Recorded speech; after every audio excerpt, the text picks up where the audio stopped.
2015년 구글에서 개발한 알파고는 유럽의 바둑 챔피언 파누를 꺾었습니다. 이것에 자신감을 얻은 구글에서는 세계를 제패하기로 마음먹었는데요. 인간계 최강자에게 도전하는 AI로서 당시 바둑계 최강자였던 한국의 이세돌 선수에게 도전장을 내밀었습니다. 한화로 약 11억 원의 우승 상금, 인공지능 대 인간의 대결에 전 세계의 이목은 집중되었죠. 그런데 치열한 경기가 될 것이라는 사람들의 기대가 무색해질 정도로 알파고는 이세돌 선수를 상대로 압도적인 기량을 뿜어내며 초판 3연승을 달성, 오전 3선승의 규칙에 따라 우승을 확정하게 됩니다. 그동안 인간만의 영역이라고 생각했던 바둑에서 인간의 정점에 달했던 이세돌 선수가 인공지능에게 패배하자 전 세계인들은 그야말로 충격에 빠졌었는데요. 그럼에도 불구하고 이세돌 선수는 네 번째 경기에서 알파고를 상대로 승리를 거두어냅니다. 이미 패배가 확정된 상태에서의 첫 승리, 그리고 알파고가 은퇴할 무렵 달성한 총전적 74전 73승에서 유일하게 1패를 안겨준 경기가 되었기에 이때 당시 이세돌 선수의 경기 퇴장 모습은 한국 바둑계에서 전설로 남게 되었죠. 중국에서 유래한 바둑은 한국과 일본 등에 전해진 이후 단순한 놀이문화에 불과했었지만 일본이 제도적으로 바둑을 발달시키기 시작하면서 상금이 걸려있는 스포츠 장르로 발전하였습니다. 이에 따라 같은 바둑 문화권에 있는 한국과 중국보다 월등한 실력을 보였는데요. 1970년대부터 80년대 초반까지는 일본의 선수들이 세계 1위부터 10위까지 모두 석권할 정도였죠. 이후 87년까지는 중국이 치고 올라오면서 일본과 중국의 바둑이 세계 바둑을 양분하였습니다. 한국 선수들은 단 한 명도 10위권에 들지 못하였기에 한국 바둑은 그야말로 찬밥 신세를 당하고 있었는데요. 이러한 상황은 1988년 대만의 부호였던 잉창치가 개최한 제1회 응시배 세계 프로바둑 선수권 대회에서도 마찬가지였습니다. 심지어 이때 대회 측에서는 중국에게 4명, 일본에게 6명, 대만에게 3명의 출전권을 주었으나 한국에게는 미국, 호주와 동일한 단 1명만의 출전권을 주면서 한국 바둑을 거의 듣보잡 취급하였습니다. 당시에 유일한 한국 참가자였던 조훈현 선수는 이 대회에 참가하기 위해 홍콩에 가서 비자를 받고 대회 장소인 항저우까지 비행기를 몇 번이나 갈아탔어야 했는데요. 그만큼 한국이 중국과 일본에게 있어 기본적인 배려 대상도 아니었다는 것을 알 수 있죠. 그런데 이 대회에서 대한민국이 1위를 차지하는 반전이 벌어졌습니다. 당시 엄청난 기량을 보여주며 당연히 1위를 차지할 거라 생각했던 중국의 자랑 예위이핑으로부터 한국의 조훈현 선수가 대역전 우승을 거둬낸 것인데요. 이에 중국과 일본은 패닉 상태에 빠졌고 한국에서는 바둑 역사 최초로 카퍼레이드를 벌이기도 했죠. 이때의 사진은 한국 바둑 역사에 한 획을 긋게 되었습니다. 이후 탄력을 받은 한국 바둑은 빠르게 세계 순위권을 장악하며 일본과 중국을 몰아내고 바둑의 최강자로 군림하게 됩니다. 특히 1990년 15살의 나이에 세계 1위로 올라선 이창호 선수는 2위와 압도적인 격차를 보여주며 10년 이상 왕좌에 머물렀죠. 하지만 이랬던 한국의 바둑은 2004년 농심 신라면배 세계바둑 최강전에서 위기를 맞이합니다. 한중일의 프로바둑 기사가 5명씩 출전하여 팀대항으로 실력을 겨루는 방식이었는데 당시 한국에서는 유창혁, 최철한, 이창호의 라인이 상당히 강력했기에 우승은 할 수 있을 거라는 평을 받고 있었죠. 하지만 예상과는 다르게 막상 대회가 시작되자 한국의 프로기사들이 줄줄이 박살나며 마지막 라운드에 접어들었을 때에는 단 한 명의 선수만 남게 되었습니다.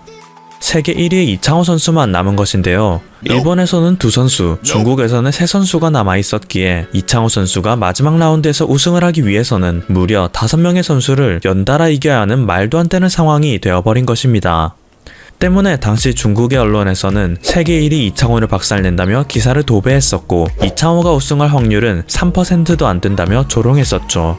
실제로 당시 이창호 선수는 앞서 진행됐던 대회에서 중국 선수에게 패하는 모습을 보였기에 한국의 바둑계와 언론에서조차 이번 대회만큼은 이창호 선수가 우승을 하기 어렵다는 입장을 가졌었습니다. 특히 마지막 라운드에 진출한 일본 선수들은 소속만 일본 기원일 뿐이지 중국 국적의 선수들이었고 경기 또한 중국의 상하이에서 진행될 예정이었기에 경기의 구도는 5명의 중국인데 1명의 한국인이 되었습니다. 이에 중국 선수들의 자신감은 하늘을 찔렀고 그러한 그들의 모습은 경기장을 향하며 웃음꽃을 피우는 이 사진을 통해 확인할 수 있죠. 이에 반해 이창호 선수는 유일한 한국 선수였기에 쓸쓸하게 혼자 경기장에 입장하는 사진이 찍혔습니다. 그런데 첫 번째 대국인 러시아 선수와의 경기에서 이창호 선수가 승리를 거두었습니다. 두 번째 대국인 장쉬 선수와의 경기에서도 승리를 거두었죠. 그리고 연달아 세 번째 대국인 왕레이 선수와의 경기에서도 압도적인 기량 차이로 184수 만에 승리를 거두었습니다. 이때부터 경기장의 공기가 바뀌기 시작했는데요. 멘탈이 무엇보다 중요한 바둑에서 단 한 명밖에 남지 않은 한국의 선수가 중국과 일본의 연합을 상대로 3연패를 거두었기 때문입니다. 경기장에는 설마 한국이 5연패를 거두는 것이 아닌가 라는 어처구니 없을 정도의 수군거림이 흘러나오기 시작했는데요. 일본 팀의 주장인 왕밍단과의 네 번째 대국에서도 이창호 선수가 승리를 거두게 됨으로써 경기장에는 정적만이 남게 되었습니다. 이제 정말 1승만 한다면 말도 안 되는 한국의 우승이 정해지는 상황. 이창호 선수는 흐트러짐 없는 자세로 다섯 번째 경기에서 왕시 선수로부터 승리를 얻어냈습니다. 중국 상하이에서 혈혈단신으로 5연승을 하여 우승을 얻어낸 임팩트.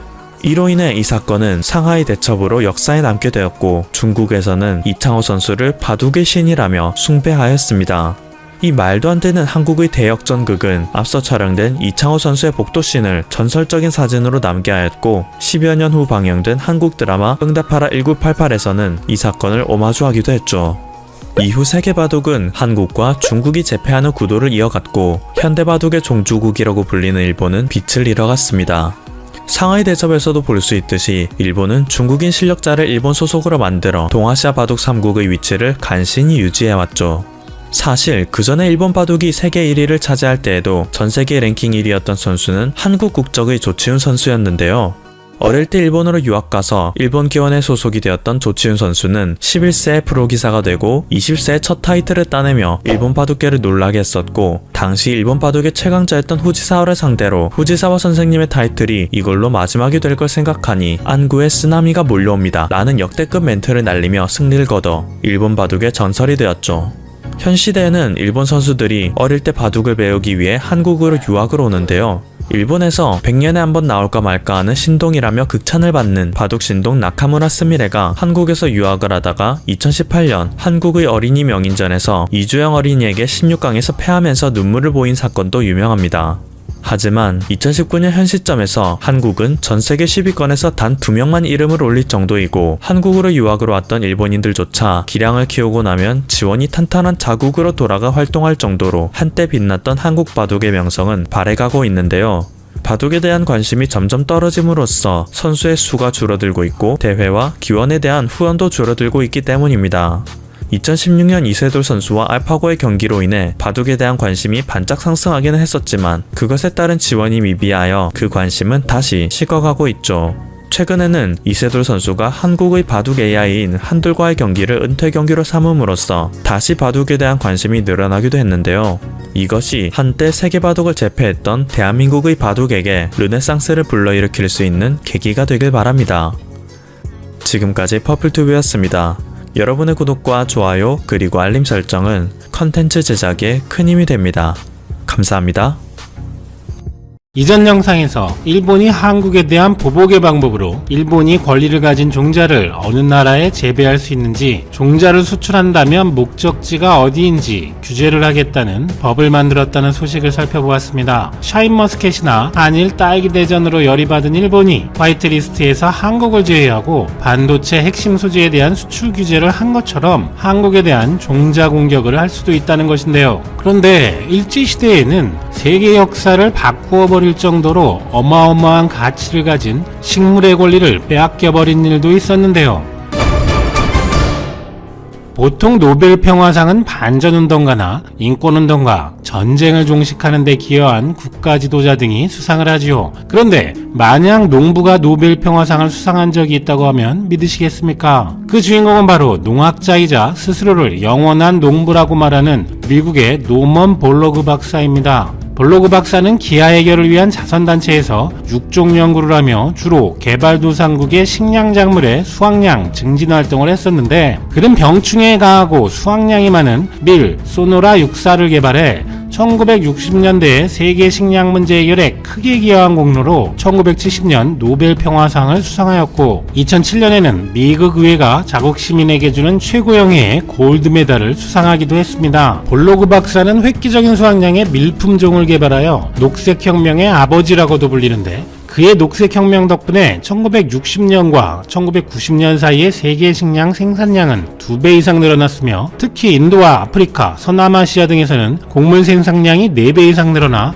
결과적으로 세계의 기아와의 싸움에서 10억 명 이상의 생명을 구해냈다는 평가를 받고 있습니다. 그는 도대체 어떤 밀품종을 개발했길래 이런 평가를 받는 걸까요? 당시 보통 밀품종의 수확량은 헥타르당 300kg 수준이었는데 그가 개발한 다수학 밀품종인 뉴겐씨는 헥타르당 1409kg, 그러니까 기존 품종 대비 4배가 넘는 수확량을 기록해버렸으니 가히 식량혁명이라고 해도 손색이 없는 수준이네요. 현재 세계 밀품종의 80%는 이 품종의 연관종이라고 합니다. 그런데 이렇게 엄청난 수확량을 보이는 뉴게인스는 1945년 일본에서 미국으로 가져온 농림 10호라는 밀품종과 미국의 밀품종을 교접시켜 만들어낸 것입니다. 여기서 놀라운 사실은 이 일본의 농림 10호라는 밀은 사실은 한반도에서 대대로 심어온 토종의 안즘뱅이 밀을 일본인들이 가져간 것이라고 합니다. 서양의 키가 큰 밀과 다르게 한국 토종 안즘뱅이 밀은 이름 그대로 키가 작은 품종으로 키가 작으면 쓸모없는 줄기를 덜 만들 뿐더러 줄기가 짧으므로 많은 나달을 달고도 쓰러지지 않는 특성이 있었고 병충해에 강했는데 여기에 주목한 볼로그 박사는 한국의 안즘뱅이 밀을 통해서 수확량을 획기적으로 늘린 새로운 밀품종을 개발할 수 있었던 것입니다. 한반도에서는 쌀에 비해서 밀농사는 낯설게 느껴지기도 합니다만 밀농사는 기원전 200년부터 시작되었고 특히 평안도와 항해도 지방에서 많이 재배했었다고 합니다. 그러나 보리에 비해 수확기가 늦어 초여름에 벼를 심는데 방해가 되기도 하는데 6.25 전쟁 후 식량 확보가 최우선이었던 한국에서는 쌀 재배에 지장을 주는 작물로 인식되었고 대신 미국이 원재해준 값싼 밀이 대량으로 들어오면서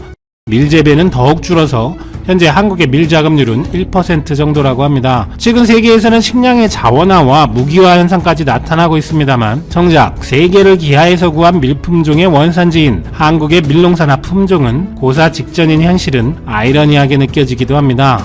세계를 휩쓴 품종이지만 의외로 한국이 원산지인 것은 또 있습니다. 바로 얼마 전 지나간 크리스마스 시즌에 꼭 필요한 것입니다. 형형색색의 LED 등도 아니고 전등을 반짝이게 하는 시스템 반도체도 아닙니다. 보통 간편하게 가짜 나무를 사용하기도 합니다만 전 세계의 크리스마스 트리에 쓰이는 이 나무의 95% 이상이 바로 한국 고유종인 구상나무라는 것입니다. 크리스마스에 쓰이는 트리가 거의 모두 한국 원산지라니 왠지 신기하게 느껴지기도 하는데요. 이 구상나무는 전 세계적으로 우리나라에만 분포하며 이름은 제주도 방언 쿠살랑에서 유래했는데 쿠살은 성게, 낭은 나무라는 뜻으로 잎이 가지에 달린 모습이 성게 가시 모양을 닮아 붙여진 이름이라고 합니다. 구상나무의 공식 학명은 아비에스 코리아나 윌슨. 아비에스는 뾰족한 잎, 코리아나는 처음 발견된 곳, 윌슨은 명명한 사람의 이름입니다. 1907년 한라산에서 프랑스 출신 식물학자가 표본을 채취해 미국의 헨리 윌슨에게 전달하면서 1920년에 서양에 존재가 알려졌습니다. 원래 서양에서는 전나무와 독일의 가문비나무를 크리스마스 트리로 사용했는데 높이가 40m까지 자라고 잎이 여백이 없이 빽빽해서 크리스마스 트리로 사용하기에 어려움이 많았습니다. 그런데 한국에서 가져온 구상나무는 높이가 18m로 적당하고 가지 틈으로 여백이 있어 장식을 달기도 편하고 잎이 뾰족한 전나무와 달리 잎끝이 온폭해 손으로 만져도 위험하지 않아서 한국 전나무라고 불리며 큰 인기를 끌고 있습니다. 이 구상나무는 1920년 외국으로 반출돼 상품으로 개발, 등록되었고 이후에는 미국 스미소니언 박물관이 구상나무 기준 표준을 갖고 미국이 특허권을 가졌다고 합니다. 한국이 특허를 안 가지고 있으면 어떠냐? 전 세계의 크리스마스를 아름답게 장식해주면 됐지. 그러면 된 거야. 라고 하기에는 뭔가 진한 아쉬움이 남네요. 그런데 정작 한국의 구상나무는 한라산, 지리산, 덕유산 등에서 군락을 이루어 많이 볼 수 있었지만 최근에는 기후온난화로 개체수가 급격하게 감소하고 있어서 국내 구상나무 군락이 100년 안에 모두 소멸할 수도 있다는 예상도 나오고 있습니다. 안진뱅이 밀과 구상나무가 해외에서 등록되고 세계적으로도 큰 가치를 만들어낸 것은 한국이 품종 개량이나 종자산업에 대해 아무것도 모를 수밖에 없던 시절이기 때문이기도 했을 것입니다. 하지만 우리가 즐겨 먹는 있는 고추의 대명사 청양고추는 좀 다른 스토리입니다. 참고로 청양고추의 명칭은 충남 청양군에서 유래했다는 주장도 있지만 청양고추의 품종개발자 피셜, 청양고추는 제주산과 태국산 고추를 교배하여 만든 것으로 경북 청송군과 영양군 일대에서 임상재배에 성공하여 청송의 청, 영양의 양자를 따서 청양고추로 명명했다는 것이 정설로 전해지고 있습니다. 어쨌든 이 청양고추는 종묘업체인 중앙종묘와 오뚜기에서 1983년에 개발했는데 IMF가 터지고 나서 중앙종묘가 멕시코의 세미니스에 인수된 이후 2005년에는 다국적 기업 몬산토로 넘어가 버려서 한국인들은 대표 고추 품종인 청양고추를 이제 외국 회사로부터 돈을 내고 씨앗과 모종을 사다 심어 먹어야 하는 상황이 되었습니다. 이렇게 외환위기 당시 국내 종자 분야 1위였던 흥농종묘를 비롯해 4대 종자 기업이 다국적 기업에 넘어가게 되어 한국 종자 산업의 기반이 붕괴되었다는 아픈 과거도 있습니다만 정부도 종자 강국 도약을 위한 골든 시드 프로젝트를 추진하며 2012년부터 2021년까지 약 5천억 원을 품종 개발 등에 투자하는 작업을 진행 중이라고 합니다. 이런 노력이 효과가 있는지 작년 기준으로 한국은 세계 5위의 식물 유전자원 보유국이 되었습니다. 미국, 인도, 중국, 러시아 같이 면적이 어마어마한 나라들에 이어 한국이 식물 유전자 등록수 5위를 차지했는데 이건 정말 대단해 보이는데요. 일본과 비교해보면 2017년 일본을 제춘 뒤부터는 계속해서 격차를 벌리고 있다고 합니다. 농업진흥청이 이렇게 유전자원 확보에 열을 올리고 있는 이유는 종자로 인한 무역 적자와 로열티를 최소화하기 위해서입니다. 최근 10년간 한국의 종자 수출액은 3,114억 원인 반면 수입액은 6,848억 원으로 3,000억 원이 넘는 적자였고 로열티로 지급된 금액도 1,357억 원에 이른다고 하니 식물 종자 값도 어마어마하네요. 한국의 연구원들과 농민들이 합심해서 제2의 안진뱅이밀, 구상나무 같은 세계적인 품종을 개발할 수 있기를 응원합니다.